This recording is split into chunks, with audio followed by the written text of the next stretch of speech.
तो hello guys, हमारे YouTube channel Kumar मोहित 02 में आपका हार्दिक स्वागत है। आज हम बात करेंगे सीएनएस का इम्पोर्टेंट टॉपिक, जो इथाइल एल्कोहल और मिथाइल एल्कोहल। आखिर एल्कोहल क्या होता है, हम इसके बारे में देखेंगे। मिथाइल एल्कोहल की प्रिपरेशन या इथाइल एल्कोहल की प्रिपरेशन कैसे होती है वो देखेंगे। इथाइल एल्कोहल का कंजप्शन क्यों करते हैं लोग बाग, उसको भी देखेंगे। आखिर हमारी बॉडी में क्या इफ़ेक्ट डालता है ये देखेंगे। और इसके बारे में जो फार्माकोलॉजिकल इफ़ेक्ट है वो देखेंगे, क्योंकि ये सीएनएस पर इम्पैक्ट डालता है, ये भी देखेंगे। तो आइए शुरू करते हैं हमारा topic, ethyl alcohol and methyl alcohol. तो हम अगर इथाइल एल्कोहल मिथाइल एल्कोहल के बारे में बात करें तो इथाइल एल्कोहल की प्रिपरेशन देखेंगे। आखिर इथाइल एल्कोहल कैसे फॉर्म होता है। तो अगर ये जो शुगर है, शुगर जाइमेज एंजाइम की प्रेजेंस में एल्कोहल बनता है, और जो दो मॉलिक्यूल से CO2 के वो लिबरेट आउट करवा देता है। दूसरा, manufactured by fermentation of sugar. अगर फर्मेंटेशन होगा शुगर का तो उससे भी जो इथाइल एल्कोहल है वो बन जाता है। अगर हम बात करें, molasses are the major source of the commercial alcohol. Commercial alcohol का मेजर सोर्स है मोलेसेस।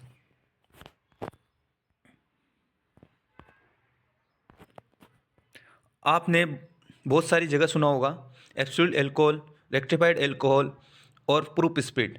आखिर यही नाम क्यों आते हैं, इसी को देखते हुए हम आगे देखेंगे कि आखिर एब्सोल्यूट एल्कोहल क्या होता है, रेक्टिफाइड एल्कोहल क्या होता है, प्रूफ स्पीड क्या होता है।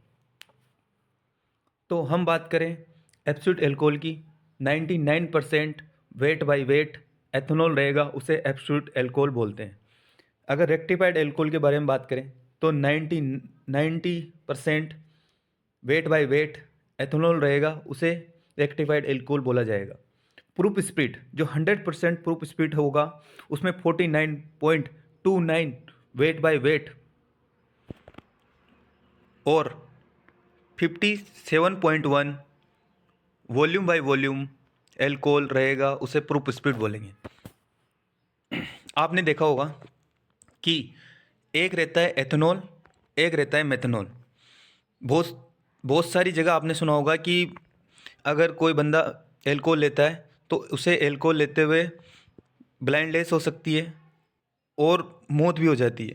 तो आज हम बात करेंगे कि कौन से एल्कोहल से मौत होती है और कौन से एल्कोहल से हम यूज़ कर सकते हैं और यूज करते हैं लोग बाग।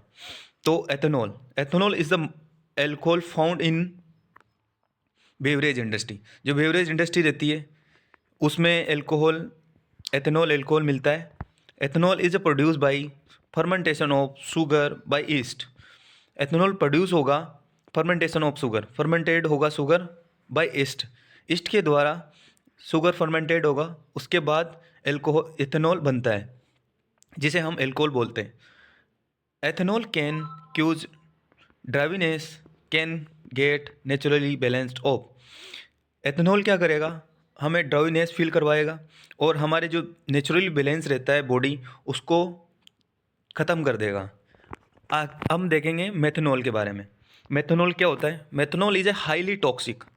ये बहुत ही टॉक्सिक रहेगा, not suitable for a consumption. ये हमारे जो कंजप्शन होता है, जैसे हम एथेनॉल को तो यूज़ कर लेते हैं कंजप्शन के लिए, लेकिन मेथनॉल हम यूज़ नहीं कर पाते हैं क्योंकि हाईली टॉक्सिक रहता है। मेथनॉल प्रोड्यूस बाय सिंथेटिकली, ये हमारी लैब में बनता है और कैटलिक रहेगा। इसमें कैटलिक रहेगा कार्बन मोनोऑक्साइड, कार्बन डाइऑक्साइड और हाइड्रोजन। इन तीनों की प्रेजेंस में मेथनॉल फॉर्म होता है। ये amount less than half a teaspoon of a methanol is able to cause blindness. अगर हम हाफ ए टी स्पून लेते हैं मेथनॉल का, वो भी हमारी आँखों के लिए बहुत बुरा है। ये हमारी आँखों की रोशनी जा सकती है। अगर हम बात करें फार्माकोलॉजिकल एक्शन क्या होंगे, हमारी बॉडी पर एथेनॉल क्या एक्शन डालेगा, तो कौन से बॉडी ऑर्गन पर क्या होगा, आज हम बार देखेंगे। और आपको जो बाहर से दिखता है एक्सटर्नली, जो एल्कोहल क्या इफ़ेक्ट डालता है और इंटरनली क्या डालता है, उसके बारे में हम देखेंगे। तो हम शुरू करते हैं। पहला, जो किडनी होती है, किडनी पर डायलिसिस करेगा और इनिबिशन ऑफ एडीएच हार्मोन, जो हमारा एंटी डाययूरेटिक हार्मोन रहता है, उसको इनिबिट करके डाययूरेसिस कोज करवाएगा। रेस्पायरेटरी सेंटर डिप्रेस होगा, जो रेस्पायरेटरी सिम्टम्स है वो डिप्रेस होगा। सीएनएस में देखें डोज डिपेंडेंट रहेगा और स्मॉल डोज आर स्टूमुलेट, जो हमारा कम डोज रहेगा वो हमारे दिमाग को ज़्यादा स्टूमुलेट करेगा, और अगर हम इंक्रीज क्वांटिटी करते हैं एल्कोहल की तो वो डिप्रेशन के अंदर लेके आ जाएगा। हमारी बॉडी पर क्या इफेक्ट डलता है? फॉल इन बॉडी टेम्परेचर, हमारी जो बॉडी रहेगी वो टेम्परेचर फॉल कर देगी, मतलब गिर जाएगा। एस्ट्रीजेंट और एंटीसेप्टिक के रूप में भी हमारा एल्कोहल काम आता है। सीवेस में देखें, क्यूटेनियस वेस्टोडाइलेशन एंड पल्सिंग। क्यूटेनियस वेस्टोडाइलेशन होगा, हमारी जो क्यूटनेस है वो वेस्टोडाइलेट हो जाएगी, और लार्ज डोज मायोकार्डियल इन्फेक्शन होगा, और वीएमसी डिप्रेस होगी। यूपरेट and cools the skin inverse shooting, ये हमारी जो एल्कोहल स्किन पे डालेगा तो यूपरेट हो जाएगा और स्किन शूटिंग करेगी। लीवर पर क्या होगा? लीवर पर बहुत ही बुरा असर रहता है। लीवर जो फैटी डिजनरेशन है, एल्कोहलिक हेपेटाइटिस होगा और सिरोसिस होगा। पहले तो जो एल्कोहलिक हेपेटाइटिस होगा हमारे लीवर को डैमेज करेगा, उसके बाद में एल्कोहल जो है वो हमारे लीवर की सिरोसिस कर देगा। जीआईटी में क्या इफेक्ट डलेगा? जीआईटी में देखें तो इंक्रीज एपिटाइटेड, गैस्ट्रिक एसिड सीक्रेशन और पेप्टिक अल्सर, हमारी भूख को बढ़ा देगा, गैसिड एसिड सीक्रेशन होगा और पेप्टिक अल्सर कर सकता है। ये हमारे फार्माकोलॉजिकल एक्शन थे कि अलग अलग बॉडी ऑर्गन है उस पर क्या इफेक्ट डालता है alcohol.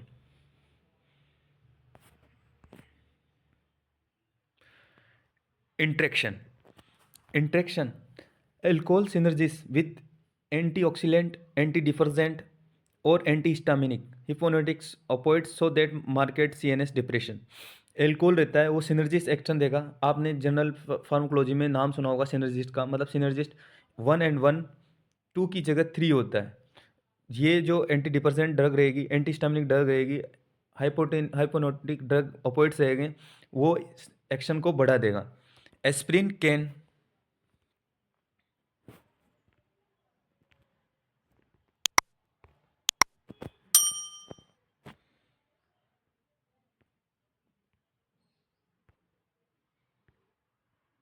Aspirin and other NSAIDs cause more gastric bleeding when taken with alcohol. अगर हम एस्प्रिन और अदर नशेट्स को साथ में लेते हैं तो हमारी जो गैस्ट्रिक ब्लीडिंग है उसको बढ़ा देगा और पेप्टिक अल्सर होने के चांस ज़्यादा हो जाएंगे।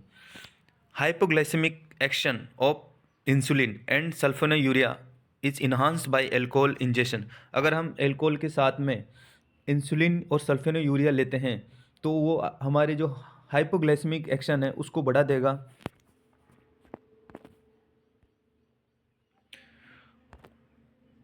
कॉन्ट्राडिक्शन देखेंगे कि आखिर हम एल्कोहल जब लेते हैं तो उसके साथ में क्या क्या नहीं ले सकते हैं, अवॉइड क्या क्या कर सकते हैं। Intake of alcohol should be avoided by patient with peptic ulcer, hyper acidity and GRDS. जिसको जीआरडी डिजीज़ है, जिसमें पेप्टिक अल्सर है, वो पर्सन है वो शुड भी एल्कोहल को अवॉइड करना चाहिए, क्योंकि एल्कोहल हमारी इनर लाइनिंग होती है म्यूकस, उसको डैमेज करता है। एपिलेप्टिक्स सीजर में बी प्रोड्यूस बाय प्रेसिपिटेटेड। अगर एल्कोहल प्रेसिपिटेट होता है तो सीजर्स प्रोड्यूस कर सकता है। Pregnant woman, even moderate drinking फ्यूरोन pregnancy can produce fetal alcohol syndrome. Fetal alcohol syndrome क्या होता है? फेटल एल्कोहल सिंड्रोम रहता है कि जिसमें अगर प्रेग्नेंट वुमन एल्कोहल लेती है तो उससे जो फीटल रहता है या बच्चा रहता है उसका लो आईक्यू पे भी रहता है। टॉक्सिसिटी देखेंगे। Side effects of moderate drinking, जो कम अमाउंट में ड्रिंकिंग करते हैं उनके लिए वोमिटिंग और फ्लशिंग, वोमिटिंग होगी और फ्लशिंग होगी। एक्यूट इंटॉक्सिकेशन, हाइपोटेंशन होगा, रेस्पिरेटरी डिप्रेशन होगा, कोलेप्स्ड, कोमा और डेथ तक की सिचुएशन आ सकती है। हाइपोटेंशन होगा, रेस्पिरेटरी डिप्रेशन होगा, कोलेप्स और कोमा तक की, कोमा के बाद में डेथ की स्थिति भी आ सकती है, सिचुएशन बन सकती है ऐसी।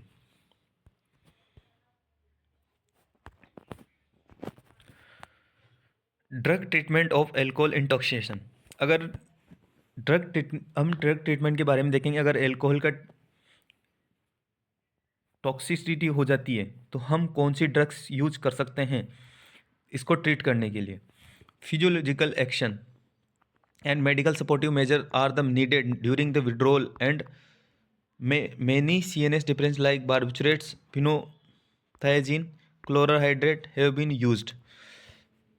इसमें फिजियोलॉजिकल एंड मेडिकल सपोर्ट चाहिए पर्सन को, और मेजर नीडेड ड्यूरिंग विड्रॉ, जब एल्कोहल छोड़ता है कोई पर्सन या विड्रॉ करता है उस टाइम पे many CNS depression like barbiturates, phenothiazine और क्लोराहाइड्रेट आर यूज की जाती है।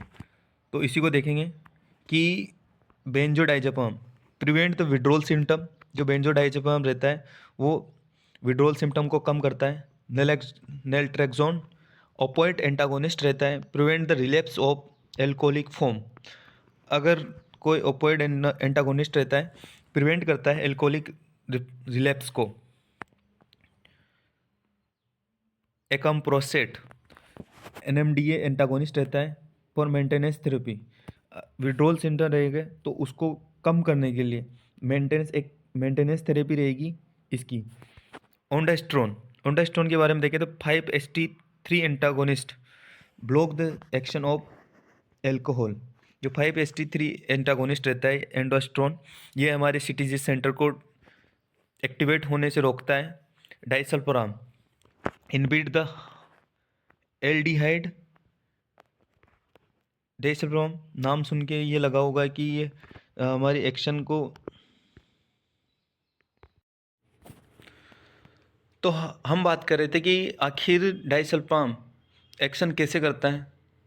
तो हम देखेंगे जो इथाइल अल्कोहल रहता है हमारी बॉडी में जाता है तो एल्कोहल डिहाइड्रोजिनेज की प्रेजेंस में एसिटाइल एल्डिहाइड में बदलता है, और एसिटाइल एल्डिहाइड डिहाइड्रोजिनेज की प्रेजेंस में CH3COOH में टूटता है। तो इसी एसिटाइल डिहाइड्रोजिनेज को डाइसल्फाम तोड़ता है। When alcohol invested after taking diazepam, so accumulation of acetyl in blood and tissue occur, result vomiting। ये डायजेपाम हमारे को वोमिटिंग कोज करवाएगा, फ्लशिंग, हेडेक होगा, मेंटल कन्फ्यूजन होगा, dose this symptoms individual resolve the quite the alcohol.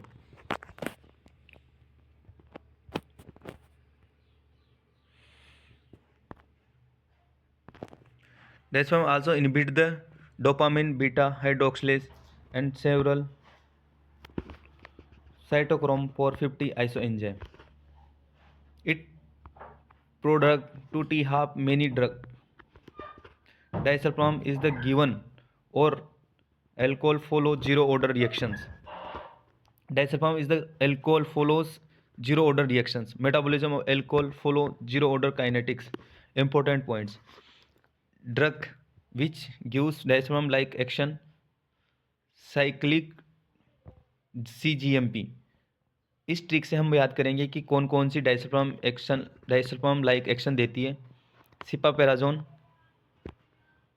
क्लोरोप्रोपामाइड, सिपामेंडोल, सिपोटिटेन। CGMP। जी को देखेंगे ग्रिसोफोल्विन, M को देखेंगे मेटेंडाजोल, मोलेक्सोलेक्टोम, और पी को देखेंगे procarbazine.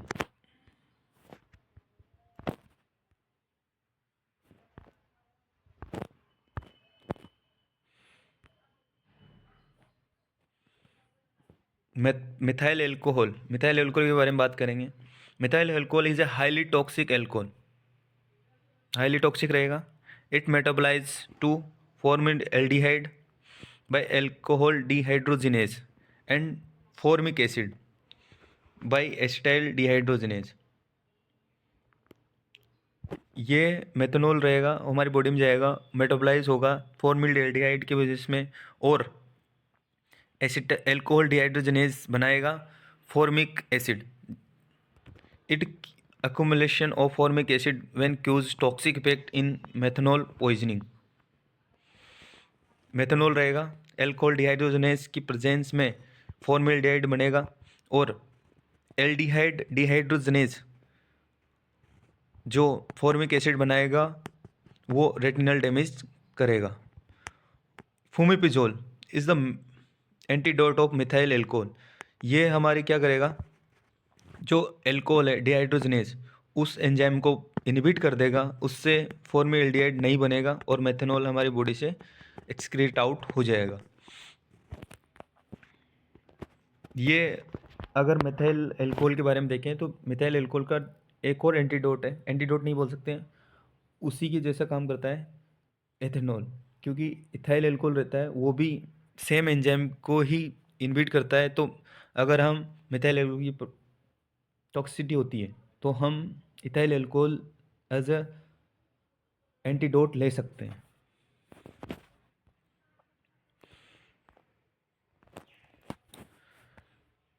Drug used in methanol poisoning. Ethanol, ये आ गया है। Ethanol completely inhibit the conversion of methanol to formic acid. अगर फॉर्मिक एसिड का कन्वर्जन होता है उसी को रोकता है ethanol. Fomepizole specific inhibitor of alcohol dehydrogenase, alcohol dehydrogenase को इनहिबिट करेगा और जो मिथाइल एल्कोहल से एसिटाइल एल्डिहाइड बन रहा था उसको बंद करेगा। Formic acid and folinic acid responsible for conversion of formic acid to CO2। Ethylene glycol, ethylene glycol poisoning has occurred among the children। It is a industrial solvent, coolant, antifreeze। Fomepizole is the drug of choice।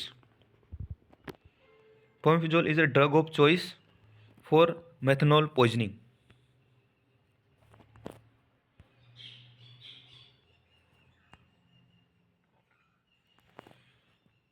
Smoking dependence, nicotine replacement therapy, gum, patches, inhaler, first line management, inhaler being the most effective one। Bupropion and varenicline also first line drug। Clodine, nortriptyline are the second line drug of the smoking dependence। Rimonabant, cannabinoid receptor inverse antagonist and agonist, has been banned due to the depression of suicidal risk। Rimonabant and cannabinoid receptors inverse antagonist and agonist ये suicidal risk को बढ़ाता है, इसलिए इसको ban कर दिया गया है।